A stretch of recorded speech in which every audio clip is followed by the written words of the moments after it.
Hello and welcome to She Leads Collective podcast. I'm Mary Gregory and I'm so glad you're here.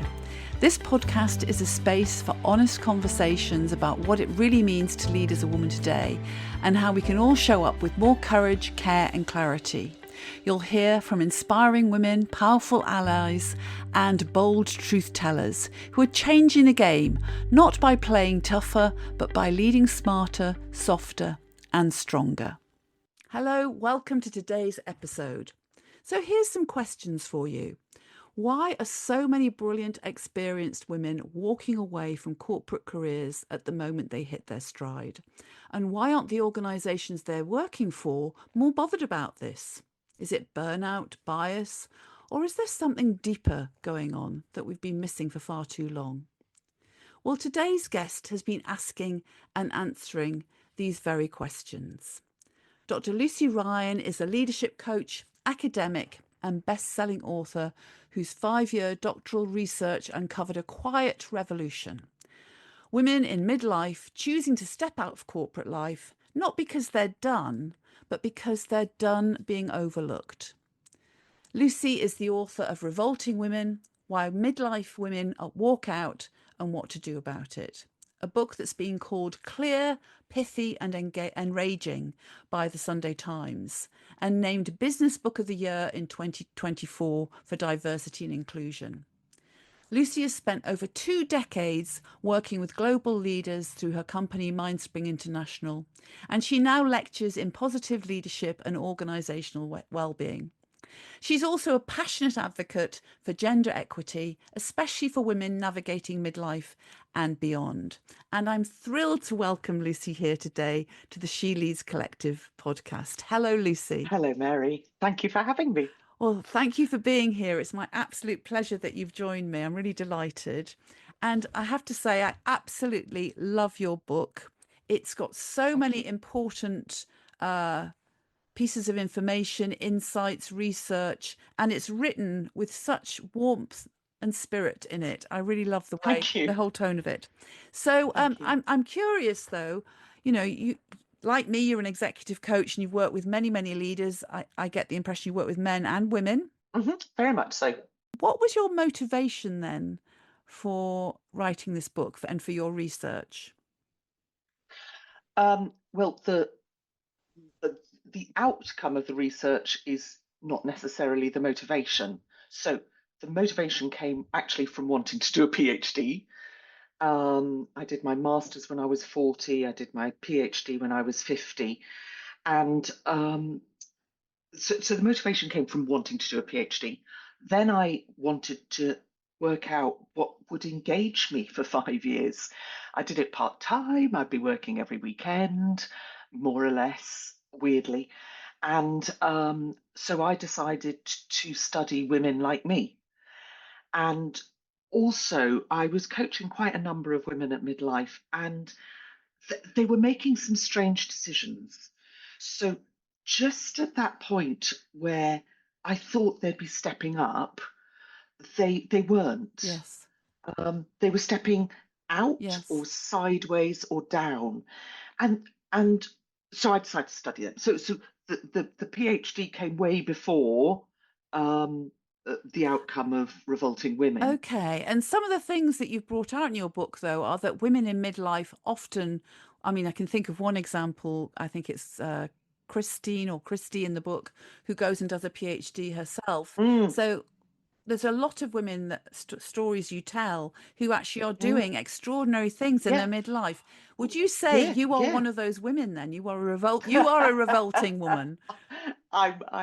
I think I say somewhere in the book that it feels like my life is imitating art. Yes. And I kept finding it and still find it. I talk, as I'm sure we'll talk about the midlife collision, going, gosh, this is so interesting. And then wondering why I found it such a surprise, given that I was right in the middle of it. So what I found through the interviews is that about 70% of the women that I was interviewing were in the middle of change. Yes. So they were in the middle of making decisions to step out, step sideways, step down, try to step back in. Few of them at that point were wanting to step up, but that was the ultimate aim. Yes. So I wanted to study that. Yes. It ended up being what is going on? What is going on with all these incredible women? Yes. And then after I finished the PhD, I put everything aside. I didn't want to know it anymore, Right. but it wouldn't let me go. Yeah. I wrote a different book. I wrote Lunchtime Learning for Leaders, and then still this book wouldn't let me Yeah. go. Yeah. And then my husband was very ill for a period of 6 months. And so I was kind of confined to house looking after him. And I wrote the book Yeah. then. Yeah. And once I started, I couldn't Yes. stop. Well, I think it's fantastic. And what's great about it is it's such a gift, not just to the women who you've spoken to in your research and who you're representing in the content, but also to the organizations they work for. Because what I also got from this is how much of a waste it is for organizations that they're letting women who are so talented go and they're not even Hmm. seeing it. So it's Hmm. almost like they've got this massive blind spot. Hmm. What can be done about that, do you think? Well, we'll look more in depth in the book at the moment, but I'm just curious about what do you think can be done about this huge blind spot that organizations and society actually has? Because I think it's bigger than just work. Hmm. I agree. And blind spot's a good word for it.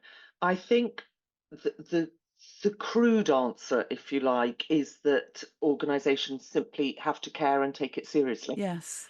Um, at the moment, they kind of know, and it seems to me that we're interested in trying to achieve equity at the lower levels. But what we still do is keep reporting that at the higher levels, we've still got a sticking point of about Mm, 14% female executive mm, directors. But we're covering the problem with the fact that we've got approximately, a brilliant number of 40 or 50% equality on boards, yes. even though that's being achieved through non-executive directors. Yes.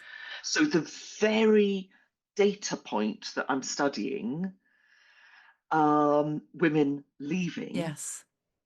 are what's covering the issue, i.e., they're leaving full time Yes. executive roles, they are getting part time non executive director roles. Yes.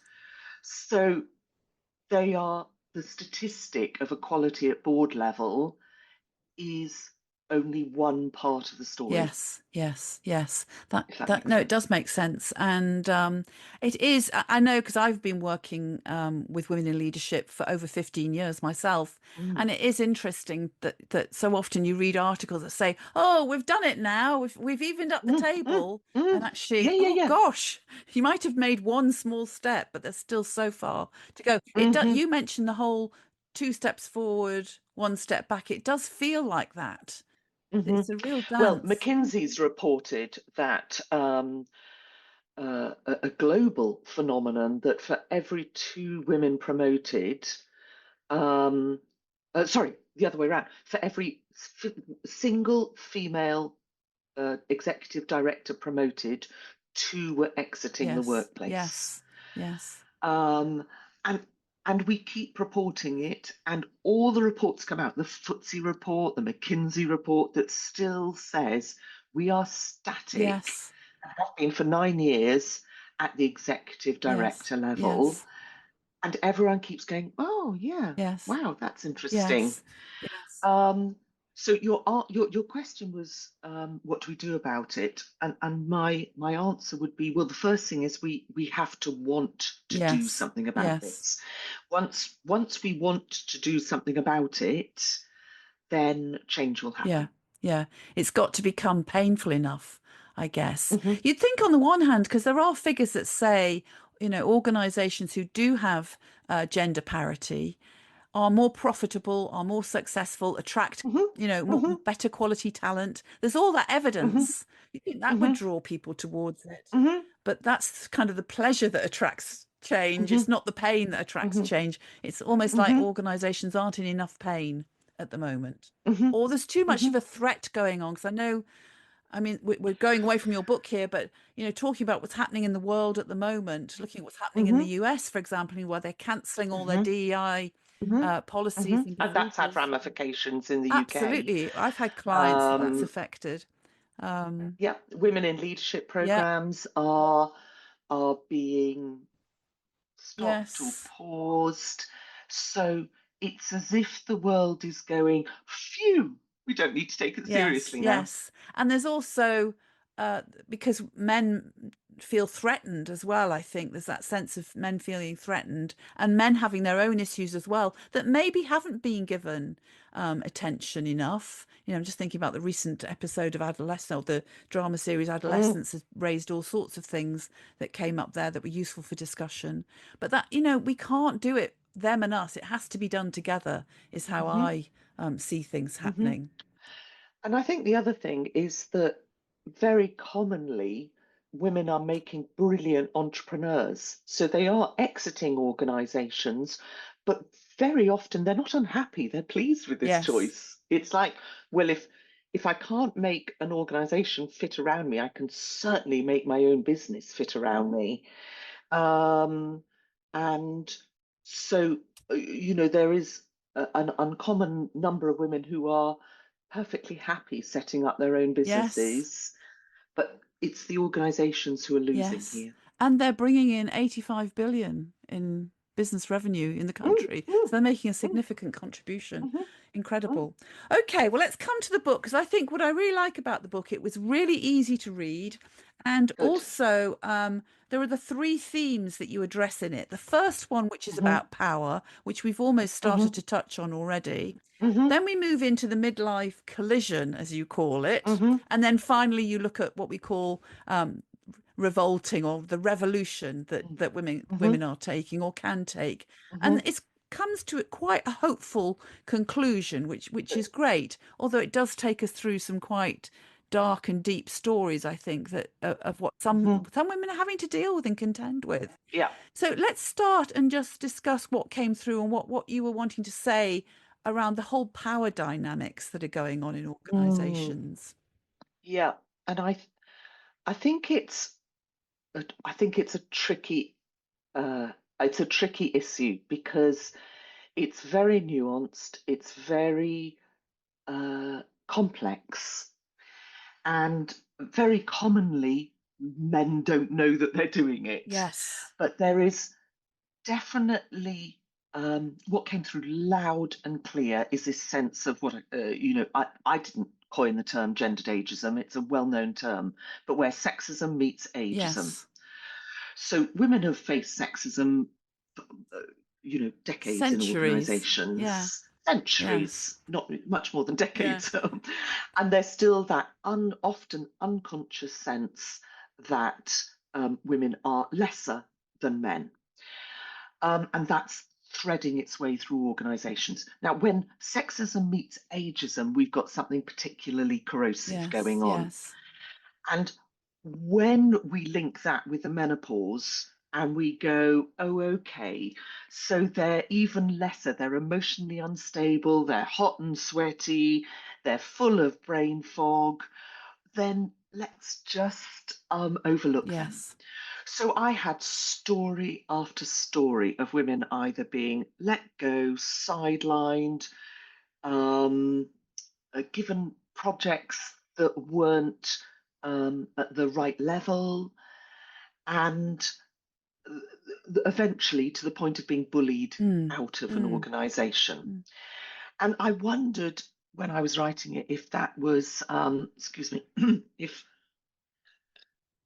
if that was um, unusual. It just happened to be the data set. But I have had story after story sent to me since Mm. um, of women being effectively bullied out of organisations or hitting 50 and suddenly let go, suddenly told that their face didn't fit anymore, and then they were replaced by a man. Mm. Mm. So it that power Yes. dynamic is very hard to break. It's very entrenched and very difficult to Yes, break. yes. I think this is part of the challenge is that it's systemic and it's unconscious a lot of the time. We are Hmm. all hard. I Hmm. mean, I know as a woman, I can remember sitting and waiting for board meetings to start, and the conversation is football and cars. And, there were two of us Hmm. as women in there, and you were just automatically excluded from that conversation. Yet the men were delightful. They were great men. You could say they were Hmm. allies as well, but they were completely unconscious they were Hmm. excluding. And there Hmm. was a complete lack of support. I remember being a menopausal woman in the workplace, and there was zero support in those days. Yeah, Um, yeah. I mean, it's way better now, and it will enter law next year, yes, 2026, fantastic. that I think all organisations will have some degree of a menopause Yes, policy. But we also have to make sure that that doesn't render women medicalised, older women medicalised. yes, So it's brilliant that it's entering law, but the unconscious message is also that the middle-aged woman is sick. yeah.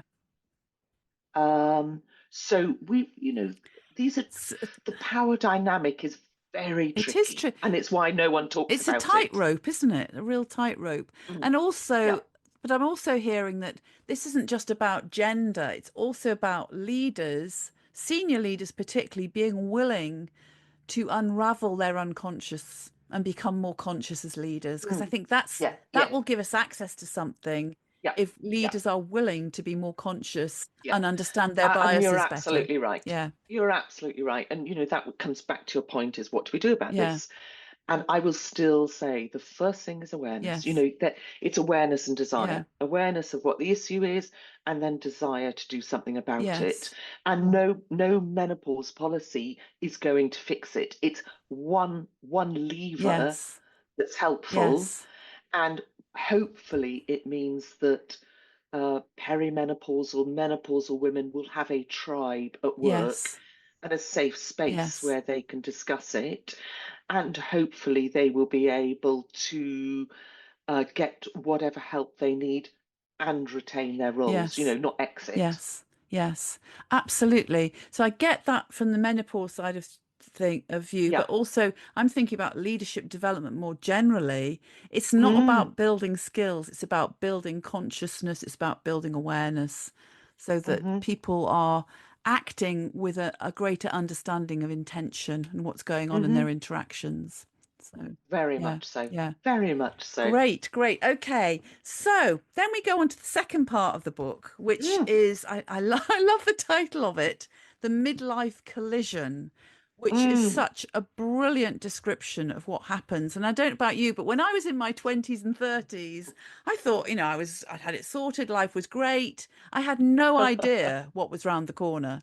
So if anyone is listening today who's in their 20s and No, 30s, be warned, you might not like what you're about no. to hear. But yes, Oh, get don't. into your 40s and 50s and you're faced, or very likely to be faced, with what Lucy has termed as a midlife collision. So tell us a bit more about that.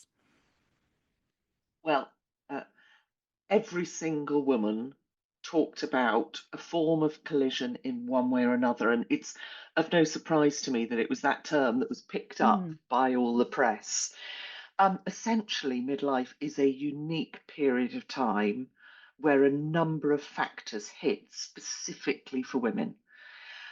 We've just touched on, you've got menopause, we've got care, which is huge. massive. So, and I know men face care, but 92% of women still pick up the lion's share of caring. So in terms of care, we've got aging parents, which it's very tricky.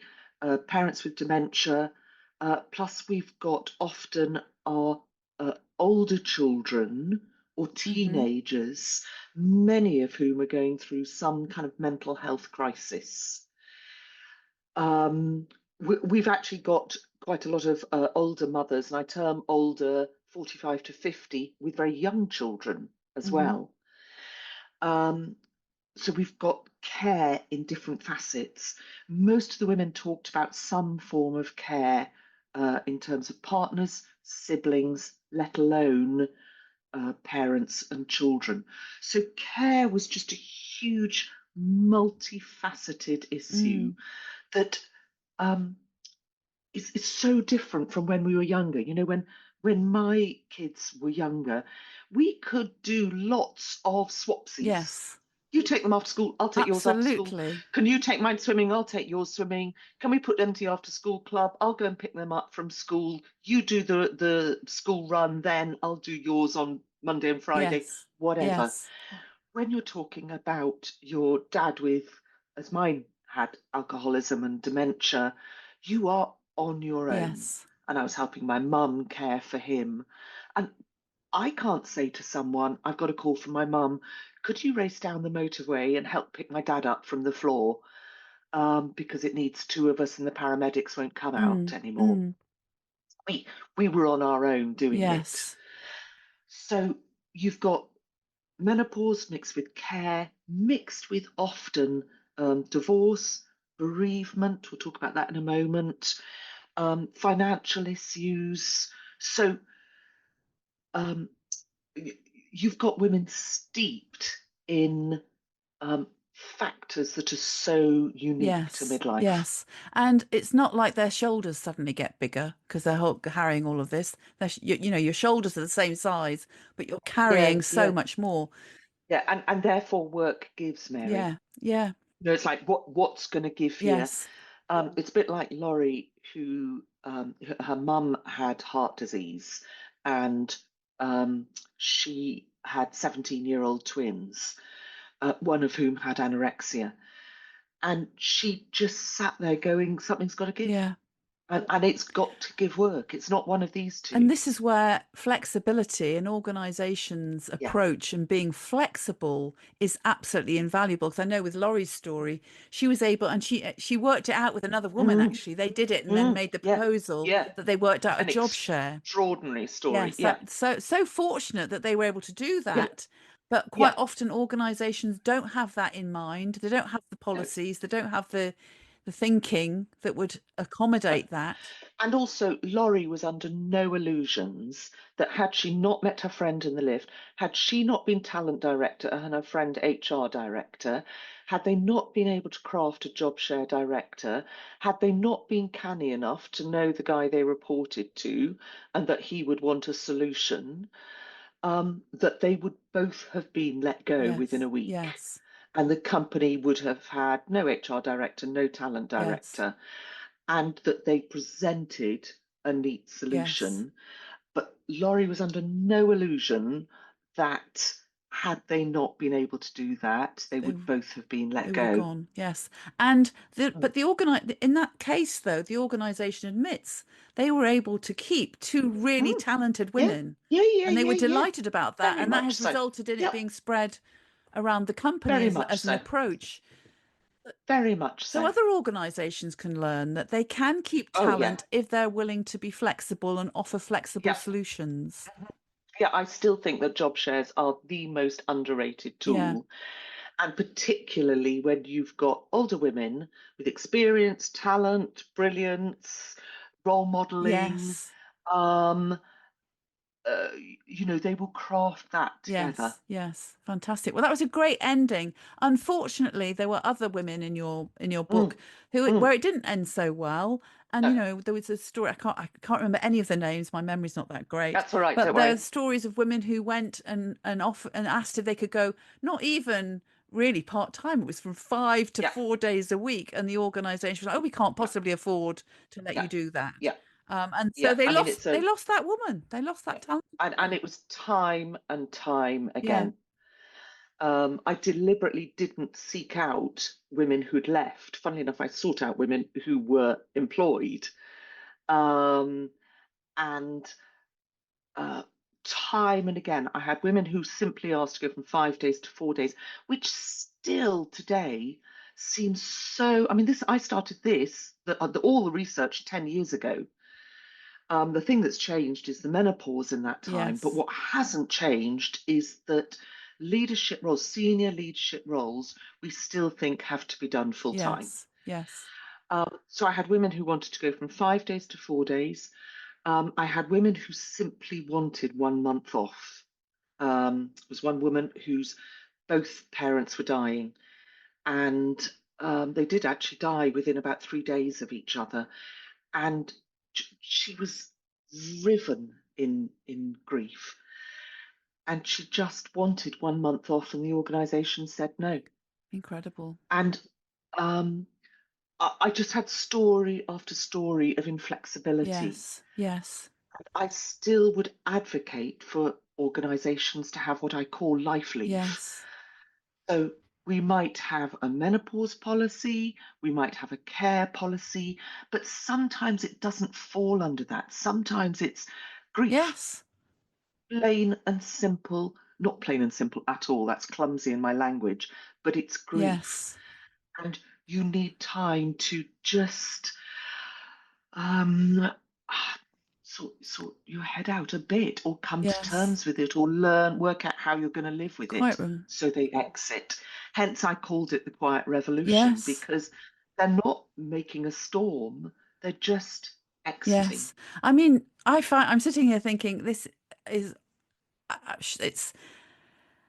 it's hard not to get angry about it, I suppose, is what I'm sitting here feeling, quite incensed about it all, because that example of the woman who was asking for a month goes Mm, so quickly. You look, mm, it seems 5 minutes since it was January. We're now into the end of mhm, May. A month passes so quickly. They could have given her that mhm, month and mhm, retained her as a talented mhm. director in their Yeah, company.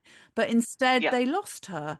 And that's the yeah. tragedy of all of this, is that these midlife collisions, although they're very They're stressful, they temporary. are temporary.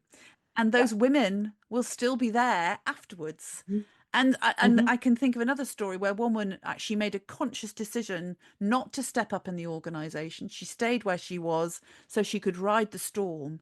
And then mhm. later she stepped Yeah, up. is exactly Yeah. right. And you'd find quite a lot of stories like that where it's not a stepping out, it's a staying steady, Yes. which is, let me just keep my head down, ride this storm. And I still hear that a lot of women not exiting. The ambition is still there, Yes. but they've got to find a way to cope. I mean, I know full well, Mary, that I would have been let go time and time again in my midlife collision. Yes. I was helping my mum with my dad lots.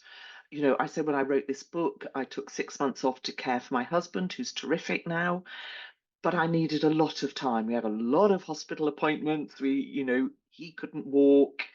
I needed a lot of time. Yes. I'm under no illusions either Yes. that I would have been let go, Yeah. but working for myself, I could, or running Mindspring, I could shrink my Yes. workload and then expand it Yes, afterwards. yes, that is the advantage of running your own show, actually, to have that Mm, autonomy, which is fantastic. mm, But yes, but I mean that there's the loss, is that the women yeah. have left, things have Hmm. moved on, and that Hmm. fortunately some of the stories have some great outcomes. Women take on Yes. director roles in other Yep. organizations, but those Yep. original Amazing. organizations, because of their Yes. rigidity, have lost that talent. I think that's the Yes. lesson, isn't it? Yeah. Yeah. Yeah. And what they are asking for appears to be too hard, which is Yeah. flexibility. And flexibility appears to be, in other studies, 16 times more important than status, than money. Um, it's it's being able. The care isn't going to go Yeah. away. Yeah. Plenty of women then become older women, become grandmothers, Yes. and they want to. They've got their kids, they've got their grandchildren, but they still want to step up. There's no Yeah. less Yeah. ambition, but they want to feed all areas of their lives. Yes, yes, fantastic. So we've started alluding to some of the things some of the strategies that women develop for themselves, and that kind of moves us into the final section of your book, which is all about the revolution Hmm. of women, and what are the things that they can do, and also that organisations can do. We've Hmm. started touching on this already, but tell me more about that, and what you discovered are the things Mm. that Well, work. uh, it, well, let's start with what they did. So um, So, as I said, about 70% of women were in the state of change, and the vast majority of those exited. Yes. So I had a huge number of women suddenly exiting organisations.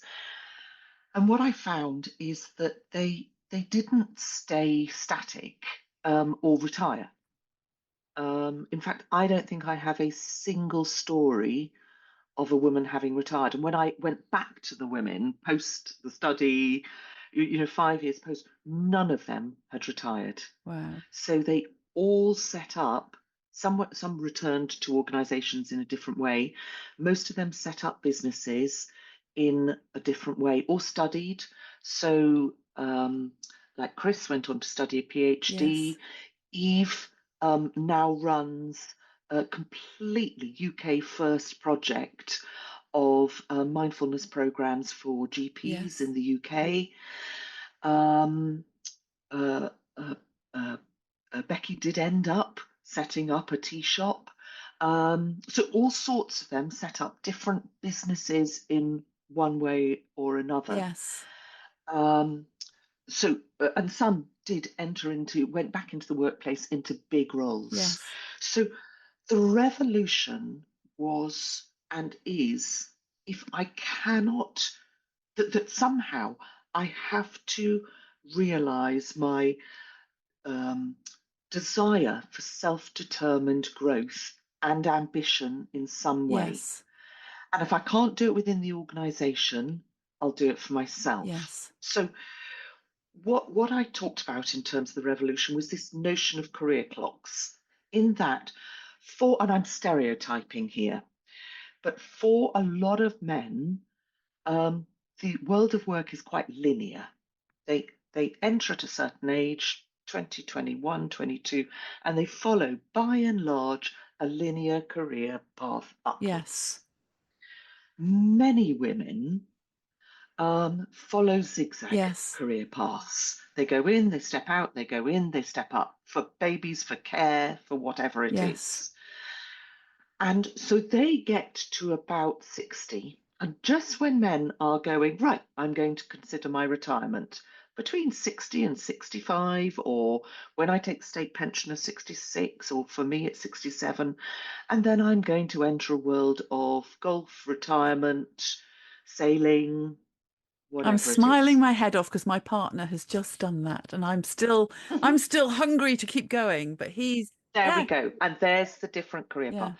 Women have done this zigzag career. They get to approximately 55, 60, and they go, I've stepped out, I've done the care, the temporality. I'm through the menopause. I'm either looking, or like me with my mum who's now in a care home and settled there.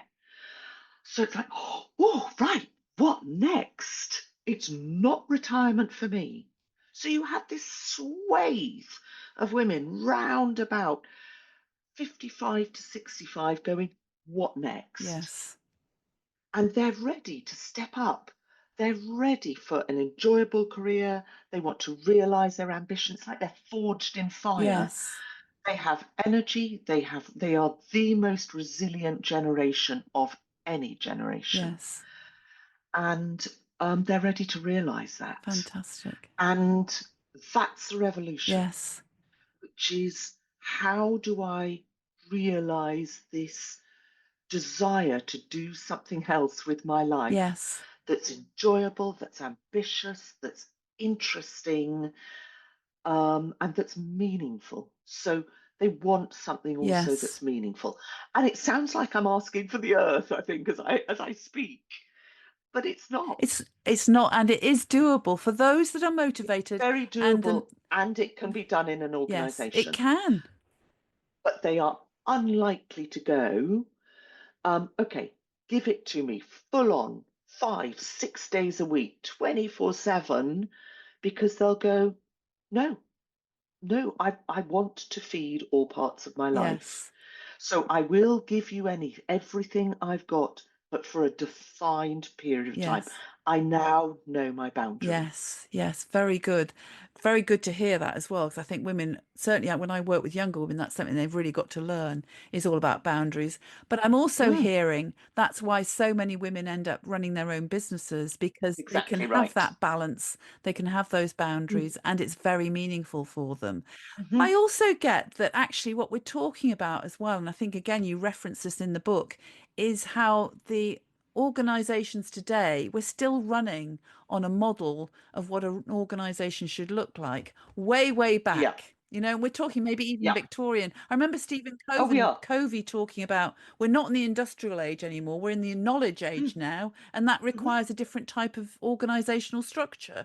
And we're still hmm running organizations as if we're in the industrial age in hmm a very linear way It's without exactly right. thinking what are the different ways that we could be running Yeah, this. And you give a yeah. wonderful example of a woman who runs her own consultancy actually, and the way she runs it is very different. She has hmm it so everybody has flexibility. Can you just, hmm because you're the expert on this, can you Elizabeth. share a bit about how she runs her business, because it's so Yeah, inspiring to hear. yeah. So Elizabeth runs a consultancy, and they deliberately recruit older people. Yeah. Um, and legally, they're not allowed to just recruit older women, but they look for people who want that flexibility. And that is absolutely fine. That's the way it's run. Yes. So it's run on a project Yes. basis. How you achieve that project is absolutely fine. Yes. How many days you work, how many hours you work, as long as the outcomes of the project are achieved, that's fine. Yes. They like older people because of everything we've talked about, because of their experience, their wisdom, their talent. Um, and they recognize that give someone my age, I'm 61, give someone my age a juicy project to work on, really interesting, really enjoyable, really hard and challenging, and we'll work all hours that we can on it as long as we get the time back to feed the other parts of our Mm. lives. So she runs it like that. Fantastic. Absolutely fantastic Yeah. So example it of is that. It possible. is possible. And, I think what's hard about the big organizations is it is like navigating with an oil tanker. It's so difficult to Mhm. affect the change, Yeah. but it is Yeah. possible, and it's like one step at a time, really. One person Yeah, I mean, it influencing fascinates me its that time. if you ask a woman of about, or probably an executive of aged about 55 of the training courses they're going on at work, they are simply sent on financial courses, retirement planning, um, and they're not sent on anything else. Wow. And I think, wouldn't that be amazing if organizations were canny enough to go, how do we keep you? Yeah. Not how do we let you go and retire you off, but how do we keep you? How do we harness all that energy and knowledge and experience and offer creative training Yes. pathways? A bit like Christine, who left, did a PhD in creativity.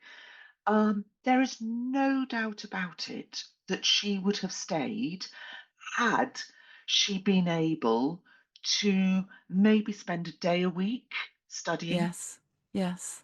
But again, that sort of, it's almost like tunnel vision, isn't it, that many Yes, frigidity. organizations have. And there's something there as well, though. What I'm thinking is if organizations, or we've got people here who are in talent and HR in organizations, what policies could start to be developed? There's something about even at line manager level having those conversations with those Mm-hmm. older women about what are their motivations, where do they see themselves going, are they Mm-hmm. wanting to step up, rather than, I mean, I can Mm-hmm. remember being in talent meetings where, and this applied to men as well, if you were in your mid to late 40s you were over the hill. And Mm-hmm. that's both Mm-hmm. genders. So there is something about, don't, the men who may be thinking I want to retire in their 60s, don't put your map onto women. They have a different way of Hmm. looking at it. And your research absolutely demonstrates that. So line Hmm. managers could quite easily have different types of Yeah. conversations with the women in their midlife on their team. Hmm. And they better be good at doing it. Otherwise they'll be eaten alive. Um, but I call it as part of a solution, midlife check-ins. Yeah. That you're right. Line managers need to be able to have these conversations, um, of, where do your ambitions lie? The thing is, Mary, is that we don't often know where our ambitions lie until we're steeped in care and, faced Yes. and faced with our mortality, actually. Yes. Yes. So I'm really interested in that every single woman, this was completely unexpected to me in the study, every single woman mentioned death to me. Wow. And it's like, wow, I didn't expect to be studying that. Yes. And that taste of mortality fueled this next stage. Right. Is that to do with the So fact they're caring for people who are dying, or because they're recognizing their own themselves, aging process and that what's round the all of corner? it. Yeah. Either they're caring for parents, or maybe they've had cancer, or some form of disease that's threatened their own mortality, Yes.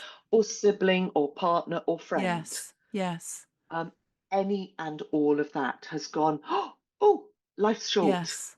And um, that has fueled the revolution by Yes. and large. Yes. And so often you could do a very good midlife check-in. How are you? Where are your ambitions? What's going on? Yes. But until you're steeped in the middle of it, you you don't know what's going to come, what's suddenly going to occur to you. Yes. And there's no doubt about it that that taste of mortality fuels your next Yes. stage. Yes. Because again, I can only speak for myself here as well, is that I know what keeps fueling me is I want to make a difference with the year. That's why the Mm, meaningful piece is so relevant. With yes, the years I've got left, I want to feel like I've made a yes, difference here, a positive yes, difference. yeah, So that absolutely, without a yeah, I can doubt. see why that fuels that. Hmm. Incredible. This is the most incredible book that I think every leader in any organization should read, particularly those that have got Thank a you, Mary. population of midlife women who are, that's a real talent source for them. Mm. Um, I'd like to just, invite you to share what's sort of your parting shot or what's the final thing you'd like to say, having written this book, done the research, all the learning you've taken on board from it. What is your final sort of nugget, I suppose. Final nugget. Can I have You can several you or can have just as one? many as you like. To my final nugget for organizations would be take it seriously. Yeah. Get aware, take it seriously, do something about it. Yes. For midlife women, I would urgently say you're not alone. Yeah. When you are in the middle of the midlife collision, it feels so lonely Yes. and there's so much burnout going on. And I would say you're not alone and it is temporary. Yes. Um, and then to society at large, if I can be that grand, I would say look at all your midlife women because there is your source of resilience and brilliance, um, for solving all the next stages of life. Fantastic. And we mustn't leave without mentioning the sparkle of the midlife female's genius, which you mention in your book. Yes, I love that. I don't think I've yes, said it properly. I What's the know. term? The sparkle of female The genius. sparkle of female Yeah, genius. Julia Kristeva, who was the Belgian philosopher that I Yes. studied as part of my PhD, who is very impenetrable. She really is. But then I came across this sentence of the sparkle of female genius and went, oh my God, Yeah. I've got to weigh in at Yeah. last. Yeah. We've got Um, to get more of that sparkle out there, definitely. Lucy, it has been an absolute joy to speak with you today. I think Thank you so you've shared much. some really important insights and valuable insights for so many women, but not just women, but also for men and for organisations. So keep spreading your wisdom. Thank you. Thank you. Thank you so much for listening to the She Leads Collective podcast. If this episode resonated with you, follow the show or share it with a friend and leave a quick review below. Or leave us a comment. Change happens through conversation, so let's keep this one going. Listen out for the next episode and join me as we keep lifting the lid on the stories that matter. Take care and keep leading with heart.